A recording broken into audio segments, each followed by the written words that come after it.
Hey guys, in this video we're going to talk about why trying to create lag is destroying your golf game. All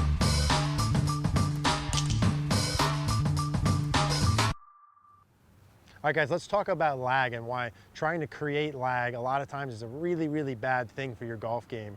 Let's go over lag first in general. I know we've done other videos on wrist conditions, but let's dive a little bit deeper into this and why it's bad in the first place. So when we're talking about lag, okay, I'm talking about the angle between your left arm and the club. This little right here is about a 90-degree angle.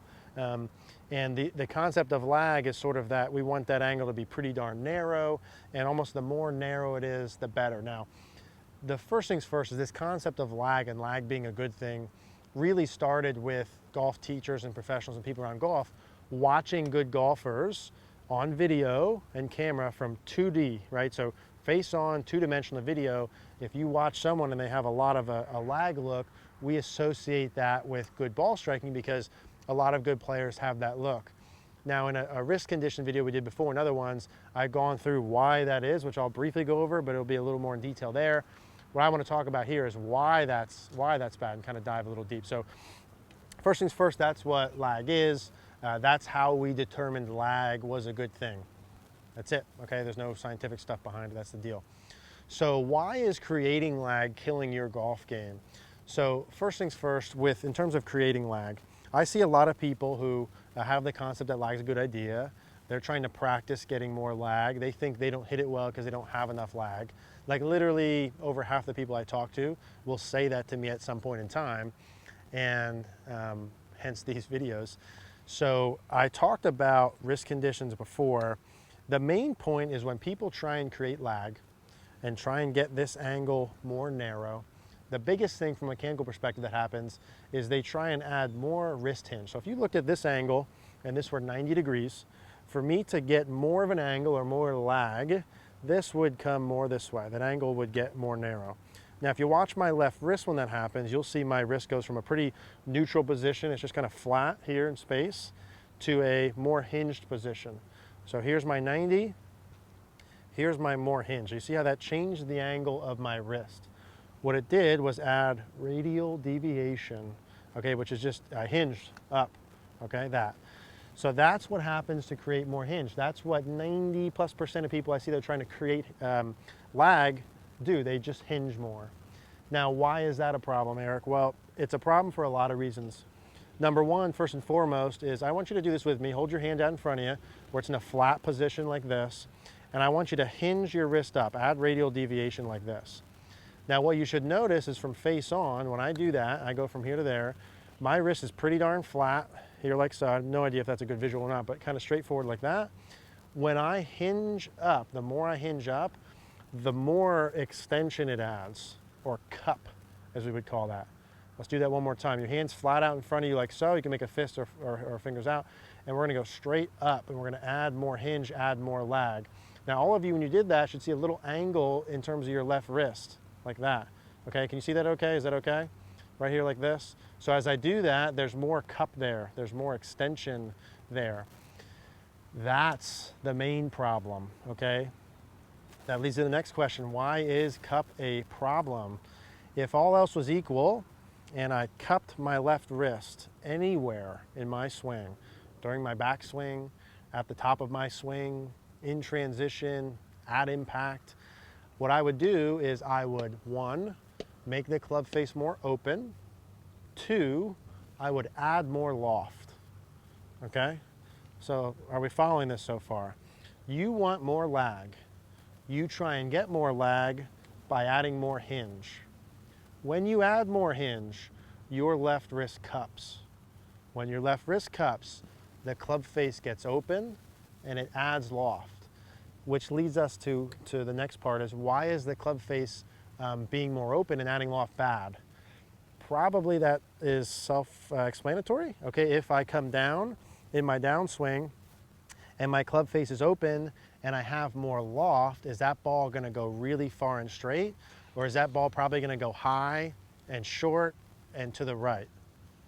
For those of you who answered high and short and to the right, that is correct. A club face that's too open with too much loft, any one of you who sliced the ball probably applies to you. Any one of you who don't hit the ball as far as possible, probably apply, which is all of us, probably applies to you. Anyone who misses the ball to the right, those sort of issues. As soon as you and your brain see a club face that's too open and has too much loft, what do you think you're gonna do to try and make that functional? The answer is, you during your follow through here are gonna do what? You're gonna flip, okay? All of you guys that come in or send me swings and say that I have a flip, which we need to do a video on and define what that is, because that's a massacre as is too. If you have a flip motion here like this, 9 out of 10 of you have a flip because your club face is open. Your club face is open because your wrist got cupped, because you hinged because you went lag. You literally, all of your golf problems might be because you're trying to get more lag.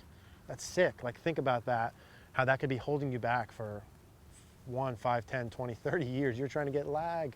Okay, so that's brutal. It's wrist conditions is what that affects. Now, if you're one of the unicorns, okay, great white buffalo, who tries to get lag and doesn't end up adding hinge, okay? Hinge to the point where you cup too much. Let's say your face is under control. You got a strong grip, some of your face is under control. The next part, I got more. If that wasn't enough, all of that to convince you, the next part is in terms of width or how narrow you are. We're gonna do a video at some point about this because it's huge. The point being, you guys think this narrow angle, okay, which also looks really shitty from down the line. Okay, it's actually a different thing. That's our other video. You guys think this narrow angle and being really narrow down here at the ball is gonna like produce some speed or, which it can produce speed, I shouldn't say it that way. You think this narrow angle coming down is the key to solid contact, hitting the ball really high and far. What I'm gonna tell you is when you come down during your downswing, when you have a really big hinge, and this is way here like this, you being too narrow is killing you. Imagine if you're swinging a club and the pattern of the club head sort of works like a V. Okay, so it comes down very vertical, it has a very sharp low point, and then it works its way back up. Versus a swing during the downswing where the club head works a little bit more wide, and it's more like a U. There's a flatter low spot. Which one of those two swings is gonna be more consistent in terms of contact? Well, since I've been teaching golf, overwhelmingly, the answer is the U. Now, I'm not saying it's a U because you're standing here and you're just going like this, okay? I'm saying it's a U with good wrist conditions, flexion extension, and your arms are wide and you pivot somewhat good, and you have a U through hand path. That's not all gonna happen here in today's video, just stay with me here. I'm saying a U works better. If your club head comes down into the ball from a wider circle and the flat spot is longer, you have much more margin of error. Think like a Steve Stricker. Versus if you come down and this club head is really high up here and it gets really vertical down here like this, and your low point is literally just a little tiny speck there, then you have to be perfect. It's the same theory that applies to using your bounce with the wedges, okay? It's like a Gary Woodland. You ever watch Gary Woodland swing? Super narrow like this. The man can hit it off the planet. 350 yards, but off the planet, okay? Never know where the ball's gonna go when he hits when I watch him. Versus Steve Stricker, guy plays golf like twice a year, still goes and makes cuts. He's like 60 years old, he plays twice a year. He comes out, he's got a really wide circle, a really wide low point. David Toms, guy never missed a fairway for like 10 years. Really wide circle. You guys need to play golf like that. You need consistency of the ball pattern, you need consistency of contact. You need wide, not narrow. Okay, when you watch a guy narrowing during their downswing, this, for a lot of you, really, really, really bad, this better. So those are the 2 points here, okay? What it does to your club face and adding hinge, okay, when you come down, and there's so much more to that, okay? I want you guys to watch that other wrist condition video we did, and watch all of them, as to all this flexion extension. I'm not gonna talk about that here, so much there. That's one big thing, it adds loft and club face. And the second thing is you're narrow, not wide. If every one of you dropped this idea of lag and added the idea of my wrist conditions working this way, flexion extension, and didn't even care if you did some of this throw here like this, you guys would play much better, significantly better golf. I'm telling you, drop the idea of the lag, watch the other videos, replace that with what you need to do. What do you need to do instead of lag? Don't know, I gotta watch your swing. I don't know what you're doing wrong that you have to switch, but it's not that, it's not adding lag. If you have this look to it and you don't have lag, there's a reason you do beforehand. So this isn't a video where I'm gonna hit a lot of balls, it's just like me talking pure theory here like this. I hope that all makes sense. You guys are gonna have questions about that. Some of you guys are gonna not like the idea because it just goes against what you think. even though I'm right about this one. Leave questions down below if you guys have any questions. Get rid of this lag thought, please. We'll all be better for it. Thank you. Hey guys, if you like this video, please do me a favor and click the like button down below. Click the notification bell if you haven't. Also, please subscribe if you haven't already. For those of you who want more premium content, check out cogornogolf.com. The link is in the description down below. Thank you guys.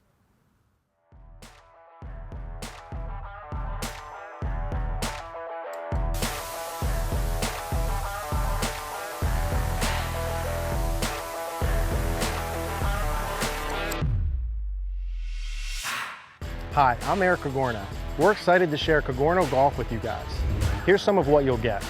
First, an on-demand video library of over 100 instructional videos that cover everything. I'm talking setup, backswing, downswing, impact, short game, putting, and much more. Premium members will also have access to exclusive over-the-shoulder lessons where you'll watch me working on the lesson tee one-on-one with a student live. I'll be helping students not only through mechanical elements, but also through feels and drills they'll need to improve. We're providing a wide array of content, tools, and interaction points to help you get better. Plans will be starting at $19 per month.